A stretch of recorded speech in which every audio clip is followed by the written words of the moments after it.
Hello and welcome to this special broadcast, Decoding CAA or the Citizenship Amendment Act. The Indian government on 15th of May granted the first batch of citizenship certificates under the Citizenship Amendment Act, and the event coming in the middle of the high-stake general polls where the citizenship law was made out to be a live-wire campaign issue, particularly raked by the opposition parties time and again. But the Indian government calls it historic development, ending the decades-long wait of those who faced religious persecution in neighboring countries like Bangladesh, Afghanistan and Pakistan. In fact, the Indian government maintains that the Hindus, the Sikhs, the Buddhists, the Jains and the Parsis, as well as Christians who fled religious persecution in these three countries or these countries have started getting Indian citizenship, and that the current ruling dispensation has fulfilled the promise made at the time of country's independence way back in 1947. So there is a historical context to it as well. So on this special broadcast,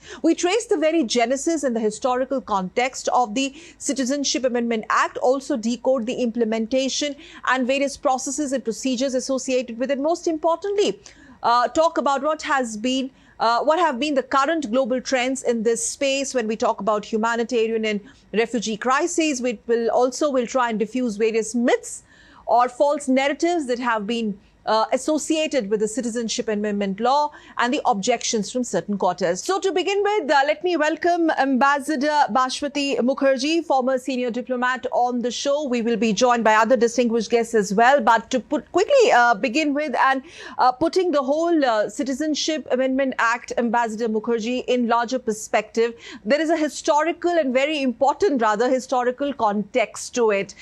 What do you think could be the far-reaching implications, and what does it mean for the country as a whole? That's a very good question. The historical implication is that Gandhiji himself had said, when partition was happening, that minorities must have the right to take refuge in India if the need arose. Unfortunately, government after government ignored what the father of the nation had said until we came to the present government. What the CAA seeks to do is to provide citizenship rights to minorities in our neighboring countries who have a particular majority religion. Therefore, it gives citizenship rights to minorities who are not from that religion, be they Hindus, Christians, Sikhs, etc. I'm putting it in this manner because often the question has been posed to me as to why it doesn't cover Muslims. And I've always answered that it doesn't cover Muslims because these minorities are in Muslim majority countries. Perhaps if they were in some other country where some other religion was in a majority, then maybe it would have been worded or legislated differently. The other issue was that before this legislation came into place, we were not, for instance, able to help the Sikhs who were abandoned in Afghanistan. I remember a group of them came to meet me in my office when I was ambassador to Netherlands, and I was not able to help them because we did not have the laws that would enable me to give them a refugee status and send them to India. And ultimately, they were able to obtain refugee status in Netherlands, and they were stuck in Netherlands until the CAA came, and now they are trying to use the CAA to come because these are minority Sikhs in Afghanistan, born in Afghanistan, and wanting to leave Afghanistan, which they did because of the terrible treatment they got from the Taliban. So similarly, there are such cases, unfortunately, even in Bangladesh, which I had hoped would never happen. And similarly in Pakistan, where you must have seen the stories of what's happening to some of the minorities there, particularly because blasphemy laws are used in Pakistan particularly in order to violate the right to life of minorities. Because if you don't like your neighbor, for instance, who belongs to the minority community, all you have to do is to cite a blasphemy violation, and that person could end up in prison with death penalty hanging over his or her head. So this promise was made way back in 1947, and now we are in 2024. To your understanding, transcending many generations, there was this lack of political will to push through this legislation. And finally, when it has actually seen the light of the day, there is also the sense of reluctance or the opposition coming from certain quarters because of the myths associated with it, ma'am? Yes, it is a myth because, for instance, in my home state, Bengal, West Bengal, I come from what is now Bangladesh. The myth is that this law will be used to flood, for instance, West Bengal with people who are not Bengalis or who don't speak Bengali or create a refugee problem, etc. This is a myth because, for instance, it's done very selectively.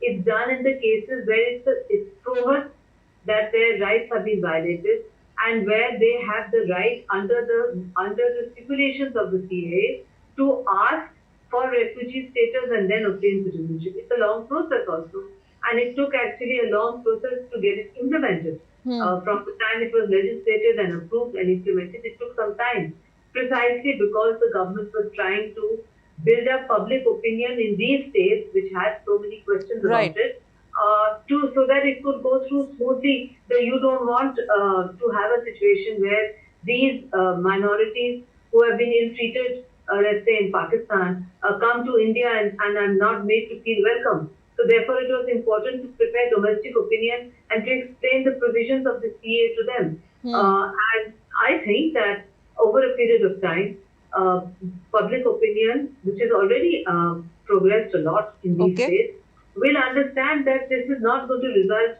in an overwhelming overflow of unwanted people into their states. It is just a way of correcting a historical wrong. One final question, Ambassador Mukherjee. What's the message that India has sent across to the rest of the world by getting this legislation rolling, the implementation of it? The message that India has sent to the rest of the world, particularly to the West, is that we don't need any sermons about protection of minorities. We don't need any lectures. We are a democracy, a vibrant human rights bodies protecting human rights, and we have taken steps which are very similar to steps taken by other democracies to protect minorities. We have demonstrated that we are capable of protecting our own minorities, and we are capable of providing protection to minorities in our neighboring countries when the need requires. Yes. So, let's just to quickly add a little point there, since you said we don't need sermons from outsiders. Absolutely. But this whole attempt to derail and color this legislation by using words like quote-unquote controversial, contentious, anti-Muslims or anti-minorities, quote-unquote, deliberately trying to just pitch one community against other. Why do you think it is happening? Out of jealousy. I have often said that we as Indians, as an ex-colonized nation, need to develop a much more thicker skin to criticism. This is a deliberate, artificially contrived, negative narrative to drag down India in the middle of a national election, simply because there are those outside India who don't like India's rise. We are rising and nobody can stop it. So this is going to happen. So the sooner we develop a thick skin like others do, the better off we will. For me, I can assure you, it never bothers me at all. I just turn the page and move on. All right. On that note, thank you very much, Ambassador Baswati Mukherjee, for sharing your insights into this very, very important amendment, Citizenship Amendment Act. Thank you so much for joining us. And before we move on, let's also take a look at this report filed by DD India's Nupur, where she spoke to some of these stakeholders of the Citizenship Amendment Act. Let's take a look. Modi की guarantee का मतलब क्या होता है, इसका ताजा उदाहरण CAA कानून है। सीएए कानून है। सीएए कानून के तहत शरणार्थियों को भारत की नागरिकता देने का काम शुरू हो गया। ये वो लोग हैं जो धर्म के आधार पर हुए भारत के बंटवारे का शिकार हुए थे। In the tucked-away enclave of Majnu Ka Tila in India's capital New Delhi, there is a sense of optimism and joy.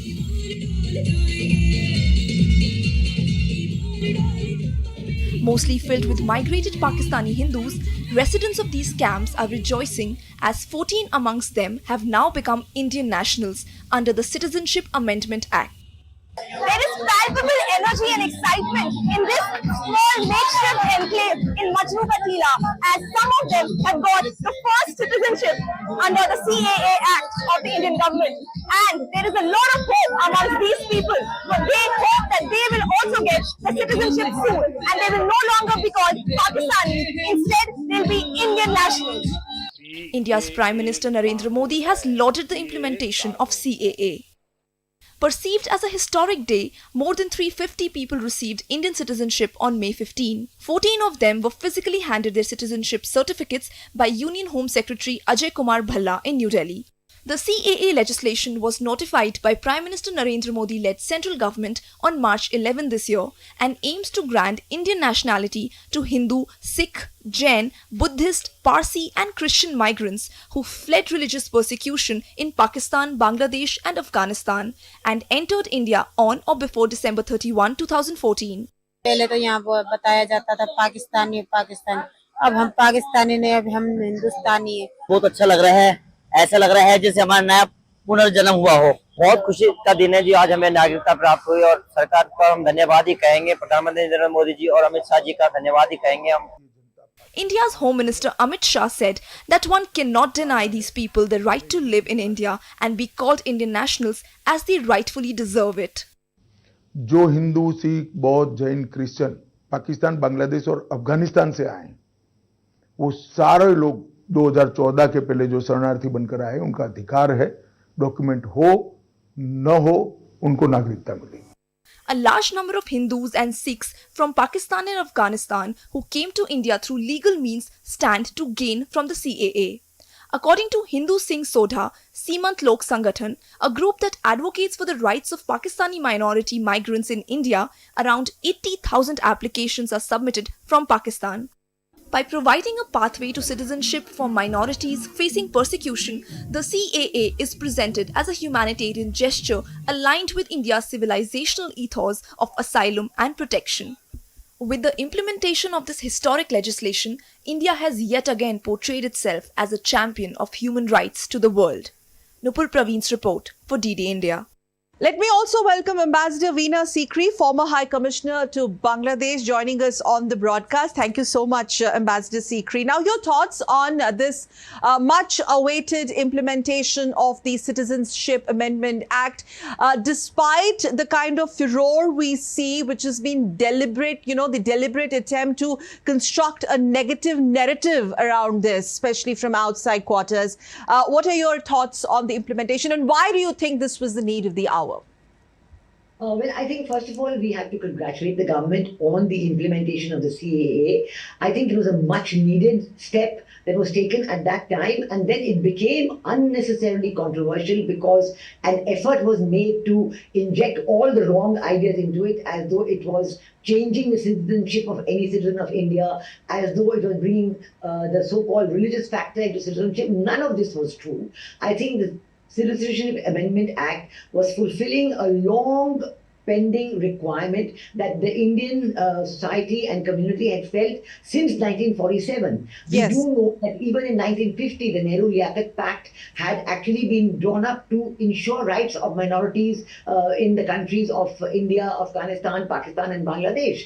And we know that despite that, the refugees kept coming into India because they were facing a lot of problems. All the religions mentioned in the CAA, the Hindus, the Sikhs, the Buddhists, the Jains, the Parsis and the Christians, they were facing these problems and they kept coming in. We do know after 1971, this problem became much worse. We do know that former Prime Minister Manmohan Singh spoke about this in Parliament. Right. That something like the CAA is needed to help these refugees who have come, who are living in camps, have no recourse to any kind of resources in India and are facing great difficulties. So taking into account the broad view of the Indian political parties and the Indian people, the CAA was very carefully drawn up. Okay. It gave a deadline. It allowed people to come in, and now it's being implemented, which absolutely proves that the government was right in drawing it up, and when it's being implemented, it is being accepted by everybody. Okay. So, But in a larger frame of things, what are the current global trends do you see? The Indian government is calling it historical, but as a diplomat yourself, and you've been the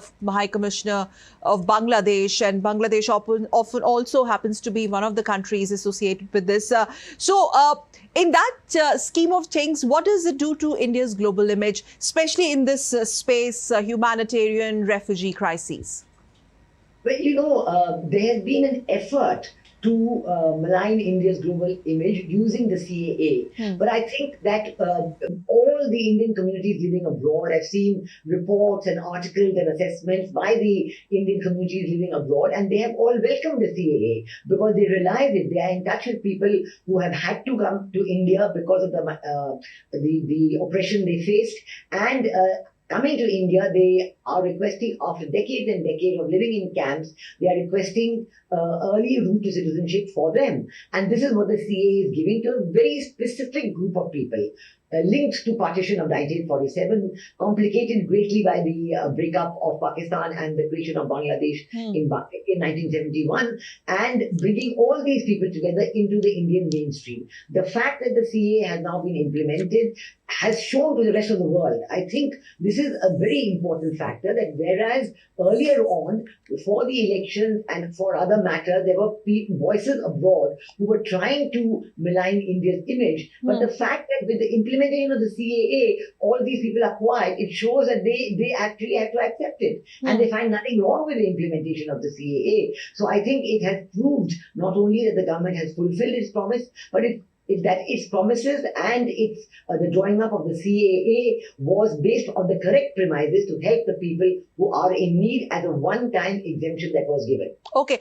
Ambassador Sikri, we're also joined by Praful Ketkar, organizer, editor and political analyst, who also understands CAA and especially the implications of it. Praful, if you could hear me, we would want to understand from you the timings of this legislation. The passage of this legislation and the distribution of these certificates has been widely questioned. Now, how do you see this? There is an absolute delink, I understand, but how do you explain the timings of the development?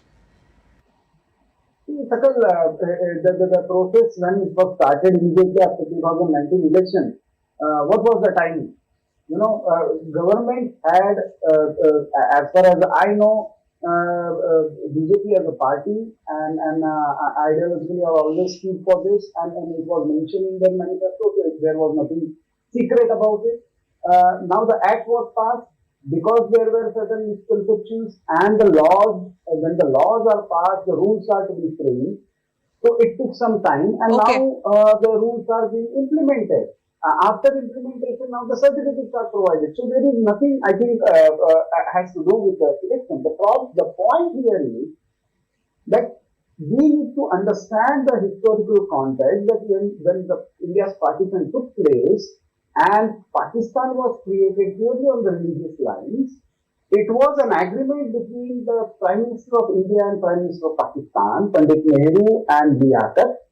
It was known as the Nehru-Liaquat Pact, that both of the countries will protect their minorities. Correct. India adhered to that commitment.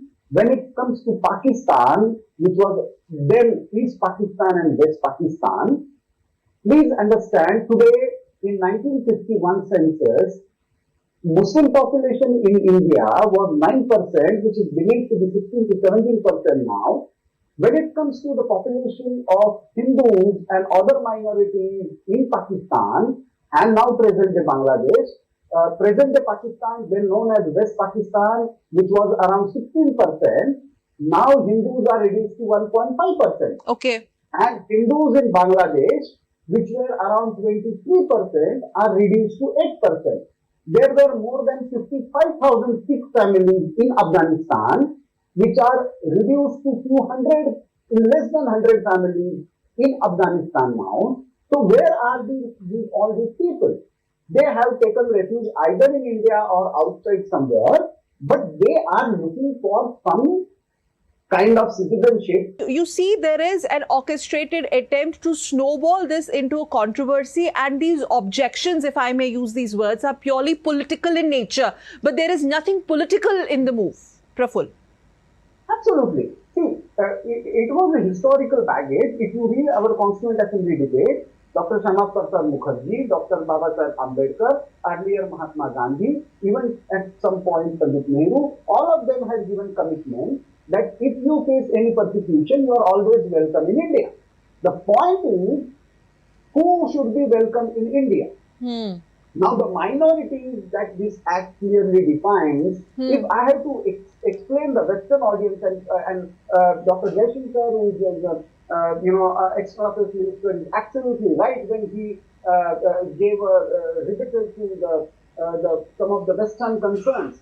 But I have to explain the audience.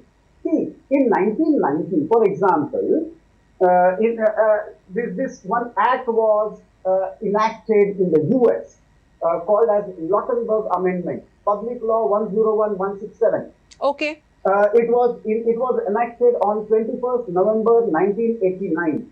It specifically mentions that the people who are persecuted in the Soviet land, that is the earlier erstwhile, it has a Cold War context. And what is the mention? The mention is specifically Jews, evangelical Christians, Ukrainian Catholics, and Ukrainian Orthodox. So there is a global precedence, there is a trend, and you're quoting, I would like to go across to Ambassador Sikri here. So, those who are lecturing us, I think Ambassador Sikri, I would not like to get into it country-wise, but, they should have a look at their own backyard. B, purely from the prism of humanitarian/refugee crisis, and this is where it comes, India's CAA. Am I right? Absolutely right. India has shown that we are very deeply aware of any refugee problems that the people who have come in, and if they have come in legally based on the agreements done after independence in 1947, and they are facing these problems, we are going to look after them. We are going to take care of their rights and bring them into the Indian mainstream. I think all the hullabaloo that was created at that time and during these elections is sought to be recreated or rebuilt up quite wrongly on entirely false premises, has totally collapsed, because with the issue of these cards, it has been shown that the government has walked the talk, and this is meant for a specific group of people who were living in India as refugees, entered before 31st December 2014, and it is their rights that we are looking after, and no other citizenship rights of any person of India have been affected, and the rights to live in India, the rights to apply for Indian citizenship continue as before under pre-existing Indian laws for any person who wants to come and live in India. And that is continuing to happen. For example, in 2018, we heard that the Baluch fighter, the Bukti, Domberg Bukti, he's been given citizenship in India. On a case-to-case basis, these things are going on, and this is to go on as part of the Indian rules and regulations of citizenship. But to create this problem about the CAA on false premises was completely incorrect, and this has been completely blown apart, and Indian government's position has been fully vindicated. Okay, I'm just going to ask one last question from each one of you. Praful, so the larger message that goes across. Elections come, elections go. I think we are in the last lap of it. But this is going to stay for posterity. This is, how do you think this is historical and unprecedented as envisioned or described by the current government? See, as I see it, India is very clear that India has a civilizational responsibility towards the minorities in the partitioned territories of India, because at one point they were India, they were people of India, so they have every right to take refuge in India. One. Two, they have faced civilizational injustice due to the decision of partition at the behest of some fundamentalist element and actually orchestrated by the colonial power. Now, because they have faced so much for last 75 years, it doesn't mean that they should continue to face so. So, India has delivered a civilizational justice to the people who face the brunt of minorities, the horrors of minorities, and now they need a dignified life with some form of citizenship and identity. India is committed to do so. With giving first 300 citizenship certificates, India has shown that commitment, reiterated that commitment, and I think this process will be smoother now. Okay, fair, point taken. Ambassador Sikri, your thoughts, please. My thoughts are very clear that I think the image of India that was thought to be maligned, that image can no longer be maligned on this count at all. And the CAA, the implementation of the CAA, the way in which it has been carried through, and the citizenship certificates have been given, this really proves that India's was a bona fide case of taking on board the very valid difficulties that this group of people were facing who had entered India from these countries after facing oppression in those countries, and based on agreements concluded between India and those countries in the past, dating back to 1950, and taken on board by across the political spectrum in India by all groups. This commitment to this group of refugees had been given by Prime Minister Modi's government, and it has been seen through. All the hullabaloo has fallen by the wayside, has proved to be completely artificially created based on wrong premises, tending and wanting to mislead not only Indian citizens but citizens living abroad, people living abroad, mislead these people about the situation in India. But all this has fallen by the wayside, and the government of India's position stands fully vindicated and correct. So this has actually come in a long way in terms of putting India at the global high table, Ambassador Sikri. This also? Yeah, absolutely. It shows that when India takes a step like this, it has taken it with full seriousness. It has taken that step, taking on board every international and national commitment that India has. It does not in any way affect India's commitment to its own citizens. It does not in any way affect the rules and regulations that India has in place since the time of independence for people wanting to come and live in India and work in India and gain Indian citizenship. It is a new special category created for these refugees who had come over the year before December 31st, 2014, and are living in India under very difficult circumstances. It is giving them their rights, a commitment that all governments of India have made to this group of people over the years, which has been fulfilled only by this government and carried out to its last degree. So it has absolutely strengthened India's position at the high table and showed that India does not take these issues lightly. Every step that India takes is done with due seriousness, after due thought, due diligence, and is meant keeping fully in place India's position in the world. Yes, India on global high table and leaving none behind, if I may put it this way, when it comes to Citizenship Act. Thank you very much, all of my guests. I am going to thank Ambassador Veena Sikri, former High Commissioner to Bangladesh. It's always such a pleasure talking to you, ma'am. And thank you so very much, Praful Ketkar, as always, sharing your insights into something which really, really matters the most when it comes to country and the real people, real issues. Thank you, both of you, for joining us on this special broadcast. So as Praful Ketkar and our guests reiterated that the Citizenship Amendment Act is it's a civilizational justice submitted out to those minorities who have been at the receiving end of the brunt, and also this big picture being that CAA certainly puts India on the global high table, where India, when it comes to its own citizens, believes in not leaving anyone behind. With that, I wrap up this special broadcast. Meanwhile, news and updates continue on your channel, DD India. Stay with us.